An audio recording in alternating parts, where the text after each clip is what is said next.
Assalamualaikum warahmatullahi wabarakatuh. Selamat pagi semuanya.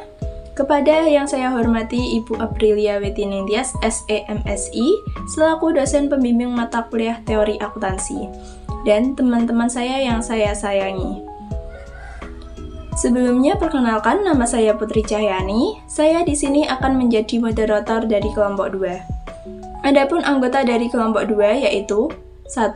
Salsa Yusnia Zumroh, 2. Florence Eza Oktarisna, 3. Putri Cahyani, 4. Aini Nurrohmah, 5. Naimatul Khairiyah, dan yang ke-6 Victoria Maharani. Kami di sini akan mendiskusikan tentang perumusan teori akuntansi. Di sini saya akan menjelaskan tentang rumusan teori dan praktik akuntansi. Menurut IPAS 1995, mendefinisikan akuntansi adalah seni atau art yang mencatat, mengklasifikasikan, dan meringkas transaksi atau peristiwa yang dilakukan sedemikian rupa dalam bentuk uang atau paling tidak memiliki sifat keuangan dan menginterpretasikan hasilnya. Nah, teori akuntansi ini sendiri dapat dikatakan sebagai suatu konsep modern jika dibandingkan dengan teori-teori yang lain, seperti matematika ataupun fisik. Slide selanjutnya adalah gambaran atau bagian dari hubungan teori dan praktik akuntansi. Bisa dilihat sendiri dari sumber informasi lain menuju ke pemakai, lalu ke abstraksi, dari abstraksi menuju ke teori akuntansi, lalu mempertimbangkan nilai. Setelah itu menuju ke kebijakan akuntansi, dari kebijakan akuntansi menuju ke rekomendasi, lalu menuju ke praktik akuntansi, dan yang terakhir adalah laporan. Secara umum, fungsi utama dari teori akuntansi adalah untuk memberikan kerangka pengembangan ide-ide baru dan membantu proses pemilihan akuntansi. Menurut Machow dan Pereira 1993, mereka mengatakan bahwa teori memiliki karakteristik sebagai berikut. Yang pertama adalah memiliki body of knowledge. Menurut Grenfell Joshua 2010, body of knowledge dapat didefinisikan dengan dua pendekatan. Yang pertama adalah dengan cara membangun garis besar keterampilan, attitude, dan pengetahuan yang perlu bagi seseorang untuk paham dan mampu menjadi ahli profesional.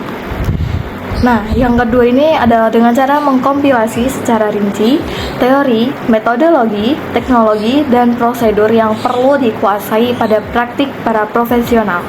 Kedua pendekatan itu diperlukan sehingga akan ada dua level body of knowledge. Tingkat makro dengan definisi, terminologi, konsep, dan tingkat mikro yang mendefinisikan keperluan praktis profesional. Yang kedua adalah konsisten secara internal. Yang ketiga adalah menjelaskan atau memprediksi fenomena. Yang keempat adalah menyajikan hal-hal yang ideal. Yang kelima adalah referan yang ideal untuk mengarahkan praktik. Dan yang terakhir adalah membahas masalah dan memberikan solusi. Untuk slide selanjutnya adalah merupakan bagian dari struktur teori akuntansi keuangan. Bisa dilihat secara rinci di dalam gambaran yang berada di PPT. Baik, terima kasih. Untuk selanjutnya ada klasifikasi perumusan teori akuntansi. Nah, teori akuntansi ini dapat dirumuskan berdasarkan sudut pandang yang berbeda. Secara garis besar, teori akuntansi itu diklasifikasikan berdasarkan metode penalaran, sistem bahasa, dan tujuan perumusan.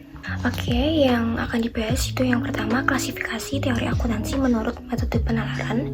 Itu dibagi menjadi 6 diantaranya. Yang pertama, pendekatan deduktif, yang kedua induktif, yang ketiga etika, untuk yang keempat sosiologi, yang kelima ekonomi, dan yang terakhir eklektik.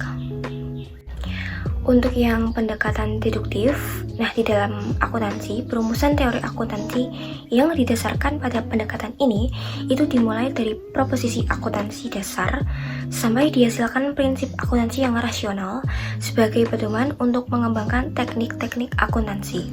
Nah, secara umum, langkah yang digunakan dalam merumuskan teori akuntansi adalah sebagai berikut. Untuk yang pertama, itu menentukan tujuan pelaporan keuangan. Ini itu merupakan hal yang paling penting. Karena apa? Karena tujuan yang berbeda mungkin memerlukan struktur yang berbeda dan akan menghasilkan prinsip yang berbeda pula. Untuk yang kedua, itu memilih postulat akuntansi yang sesuai dengan kondisi ekonomi, politik, dan sosiologi. Postulat sendiri itu merupakan pernyataan yang dapat membuktikan kebenarannya. Yang ketiga, itu menentukan prinsip akuntansi. Dan yang keempat, itu mengembangkan teknik akuntansi. Pendekatan deduktif itu memiliki keuntungan, yakni kemampuan untuk merumuskan struktur teori yang konsisten, terkoordinasi, lengkap, dan setiap tahapan berjalan secara logis. Model yang dihasilkan dari pendekatan deduktif itu dapat digunakan sebagai standar dalam mengevaluasi berbagai praktik akuntansi. Meskipun begitu, pendekatan deduktif juga memiliki kelemahan, yakni sering menghasilkan prinsip yang terlalu teoritis sehingga tidak dapat diterapkan di dalam praktik. Implikasinya, pendekatan ini kurang teruji di dalam praktik. Lanjut untuk pendekatan yang kedua, yakni pendekatan induktif. Proses penalaran yang menggunakan pendekatan ini itu didasarkan pada konklusi yang digeneralisasikan berdasarkan hasil observasi dan pengukuran yang terinci. Proses induktif melibatkan kegiatan observasi mengenai data keuangan yang berkaitan dengan berbagai unit usaha. Dari hasil usaha tersebut, kemudian dilakukan generalisasi dan kemudian dirumuskan prinsip-prinsip akuntansi sesuai dengan hubungan yang ada. Langkah yang dilakukan adalah sebagai berikut. Yang pertama, mencatat semua observasi. Yang kedua, menganalisis dan mengklasifikasikan hasil observasi sehingga dapat dirumuskan berbagai kesamaan dan ketidaksamaannya. Yang ketiga, hasil observasi kemudian digeneralisasi. Dan yang terakhir, pengujian terhadap generalisasi. Tujuan yang melandasi induksi adalah untuk merumuskan konstruksi teoritis dan bersifat abstrak dari rasionalisasi praktik akuntansi. Keuntungan yang paling utama pada pendekatan induktif itu adalah bahwa pendekatan ini didasarkan pada kebebasan, di mana perumusan teori akuntansi itu tidak dibatasi oleh struktur atau model yang telah diyakini dan disiapkan sebelumnya. Jadi, pihak yang mengobservasi memiliki kebebasan untuk mengamati variabel tertentu selama hal tersebut itu relevan dengan tujuan yang akan dicapai. Meskipun demikian, pendekatan induktif juga memiliki kelemahan, yakni seringkali observer itu adalah seseorang yang mengobservasi itu dipengaruhi oleh ide-ide yang tidak disadari tentang jenis hubungan yang diamati dan jenis data yang diamati. Peneliti Yu pada tahun 1976 menyebutkan bahwa penalaran induktif dapat mendukung penalaran deduktif dengan pendapat yang hampir sama, yakni Carnap pada tahun 1951 dan Ratner 1966 berpendapat bahwa penalaran deduktif dan induktif itu bersifat saling melengkapi dan sering digunakan secara bersama-sama.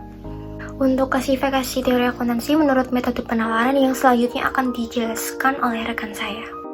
Yang ketiga yaitu pendekatan etika. Pendekatan etika didasarkan pada kebenaran, keadilan, dan kewajaran atau yang sering disebut kejujuran.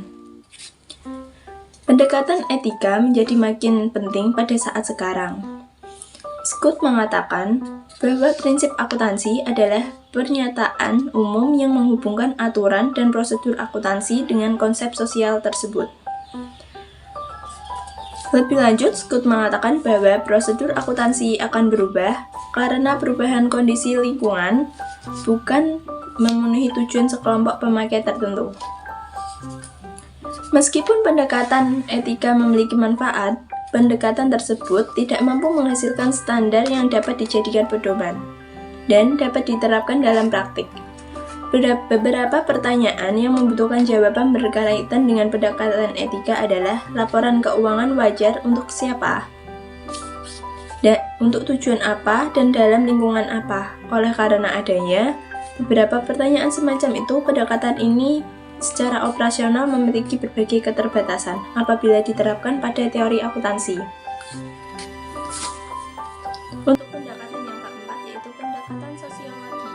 Pendekatan ini menekankan pada pengaruh sosial yang timbul dari teknik-teknik akuntansi terhadap kesejahteraan sosial di lingkungan setempat. Oleh karena itu, nilai-nilai sosial dianggap sebagai kriteria utama dalam merumuskan akuntansi. Sosial ekonomi accounting yang dicoba untuk dikembangkan bertujuan untuk mendorong pada lingkungan sosial melalui pengukuran, internalisasi yang pengungkapan dampak sosial dari kegiatan perusahaan dalam laporan keuangan. Pendekatan yang kelima yaitu pendekatan ekonomi. Pendekatan ekonomi memusatkan perhatiannya pada pengendalian terhadap perilaku indikator.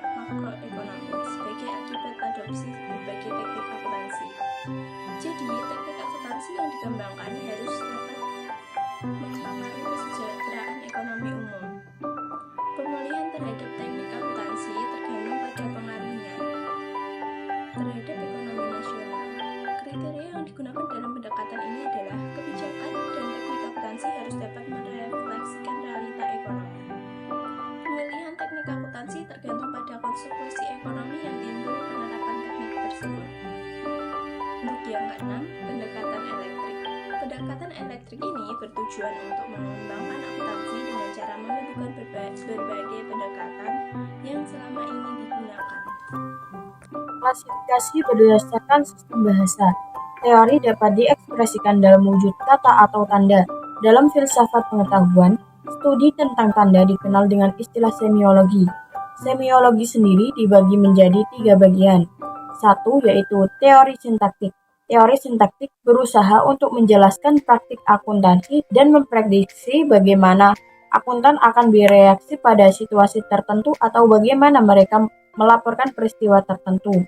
Dengan demikian, teori ini berkaitan dengan struktur proses pengumpulan data dan pelaporan keuangan.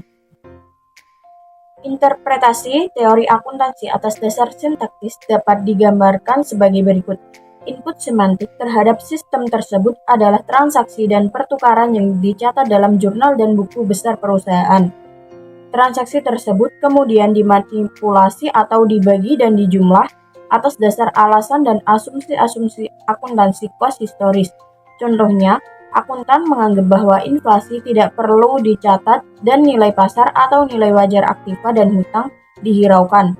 Akuntan kemudian menggunakan konsep pembukuan berpasangan atau double entry dan prinsip-prinsip akuntansi kos historis untuk menghitung laba dan rugi serta neraca saldo. Dalil atau prinsip individu diverifikasi setiap saat laporan keuangan diaudit dengan cara mengecek kebenaran perhitungan dan manipulasi. Dengan cara ini, akuntansi kos historis telah dipraktikkan sejak dahulu sampai sekarang. Yang kedua yaitu teori semantik atau interpretasi. Teori semantik berkaitan dengan penjelasan mengenai fenomena atau objek atau peristiwa dan istilah atau simbol yang mewakilinya. Jadi teori ini memberikan penjelasan mengenai definisi operasional dan praktik akuntansi. Struktur akuntansi meskipun dapat dirumuskan secara logis, tidak akan berarti sama sekali apabila simbol atau istilah yang menggambarkan peristiwa atau pengukuran tidak berkaitan secara empiris dengan fenomena dunia nyata. Oleh karena itulah, teori yang berkaitan dengan interpretasi atau semantik diperlukan untuk memberikan arti bagi proposisi akuntansi. Dengan cara demikian, konsep interpretasi yang dibuat akuntan diartikan sama oleh pemakai informasi akuntansi. Yang ketiga adalah teori pragmatik atau perilaku. Teori ini berusaha menjelaskan pengaruh informasi akuntansi terhadap perilaku pengambil keputusan. Jadi teori pragmatik dimaksudkan untuk mengukur dan mengevaluasi pengaruh ekonomi, psikologi, dan sosiologi pemakai terhadap alternatif prosedur akuntansi dan media pelaporannya. Pendekatan pragmatik dibagi menjadi 2 yaitu pertama, pendekatan pragmatik deskriptif. Metode perumusan teori akuntansi yang paling universal dan tua kemungkinan adalah pemakaian pragmatik deskriptif. Atas dasar metode ini, perilaku akuntansi diamati terus-menerus dengan tujuan untuk meniru prosedur dan prinsip-prinsip akuntansi. Proses seperti ini merupakan pendekatan induktif yang digunakan untuk mengembangkan teori akuntansi. Yang kedua yaitu pendekatan pragmatik psikologis. Pendekatan pragmatik yang kedua adalah dengan mengamati reaksi pemakai laporan keuangan. Akuntan memanipulasi transaksi akuntansi menurut aturan-aturan sintaktik yang berbeda dengan digunakan untuk menghasilkan laporan keuangan. Contohnya, adanya sistem akuntansi inflasi yang berbeda. Laporan tersebut kemudian disimpulkan oleh pemakai. Selanjutnya yaitu klasifikasi teori akuntansi berdasarkan tujuannya. Teori akuntansi berdasarkan tujuannya dapat dibedakan menjadi 2 jenis, yaitu yang pertama teori akuntansi normatif dan yang kedua teori akuntansi positif. Teori akuntansi normatif memberikan resep terhadap praktik akuntansi dan teori akuntansi positif berusaha menjelaskan dan memprediksi fenomena yang berkaitan dengan akuntansi. Yang pertama adalah teori normatif atau preskriptif. Teori normatif berusaha untuk membenarkan tentang apa yang seharusnya dipraktikkan. Misalnya, pernyataan yang menyebutkan bahwa laporan keuangan seharusnya didasarkan pada metode pengukuran aktiva tertentu. Menurut Nelson 1973, dalam literatur akuntansi, teori normatif sering disebut dengan teori a priori, yang artinya dari sebab ke akibat atau bersifat deduktif. Teori normatif hanya menyebutkan hipotesis tentang bagaimana akuntansi seharusnya dipraktikkan tanpa menguji hipotesis tersebut. Pada awal perkembangannya, teori normatif belum menggunakan pendekatan investigasi dan cenderung disusun untuk menghasilkan postulat akuntansi. Perumusan akuntansi normatif mencapai masa keemasannya pada tahun 1950 dan 1960-an. Selama periode ini, perumus akuntansi lebih tertarik pada rekomendasi kebijakan dan apa yang seharusnya dilakukan, bukan apa yang sekarang dipraktikkan. Teori normatif pada periode ini berkonsentrasi pada penciptaan laba sesungguhnya atau true income selama satu periode akuntansi, atau pada diskusi tentang tipe informasi yang bermanfaat dalam penghasilan keputusan atau decision usefulness. Teoritisi true income berkonsentrasi pada penciptaan pengukur tunggal yang unik dan benar untuk aktiva dan laba. Meskipun demikian, tidak ada kesepakatan terhadap apa yang dimaksud dengan pengukur nilai dan laba yang benar. Kebanyakan literatur pada periode ini berisi perdebatan akademik tentang kebaikan dan kelemahan masing-masing sistem. Pendekatan decision usefulness menganggap bahwa tujuan dasar dari akuntansi adalah untuk membantu proses pengambilan keputusan dengan cara menyediakan data akuntansi yang relevan atau bermanfaat.